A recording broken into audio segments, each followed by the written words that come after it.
Nimewaita niwape tukio moja ambalo tunaendelea nalo kwenye mkoa wetu wa Rukwa.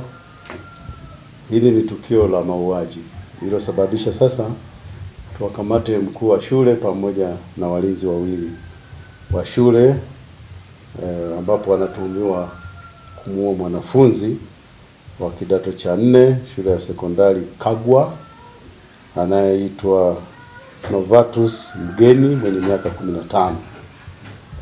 Hawa tuliowakamata kama nilivyosema ni pamoja na mkuu wa shule ya St. Kagwa ambaye anaitwa Zakaria Mwasenga ana miaka 47, lakini wengine tuliowakamata kama nilivyosema ni walinzi wa shule hiyo ya St. Kagwa. Mmoja anaitwa Michael Donsiano ana miaka 33 na wa pili Geoffrey Simon ana miaka 30.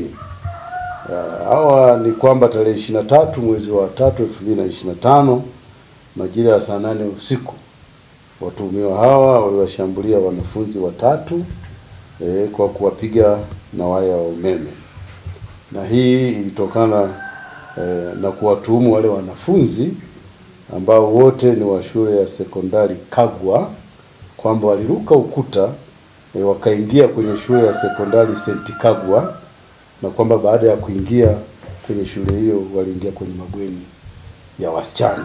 Kwa walivyokamatwa ndipo wakashambuliwa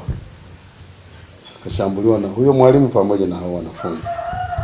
Basi wanafunzi hao baada ya kuwa wameshambuliwa walifikishwa kituo cha Sumbawanga, kituo cha polisi Sumbawanga, na hatimaye hospitali ya rufaa Sumbawanga kwa ajili ya matibabu.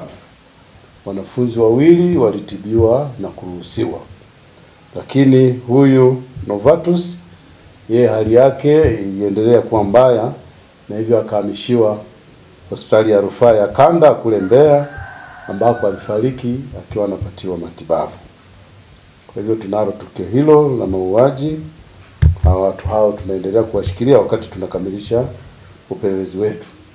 Jeshi la polisi mkoa wa Rukwa tunatoa wito kwa wakuu wa shule, walimu, lakini hata na wale wasimamizi wa taasisi za elimu, pale mwanafunzi anapokiuka taratibu za shule basi watoe adhabu. Kama kuna lazima wa kutoa adhabu, watoe adhabu kwa mujibu wa taratibu zilizotolewa na Wizara ya Elimu.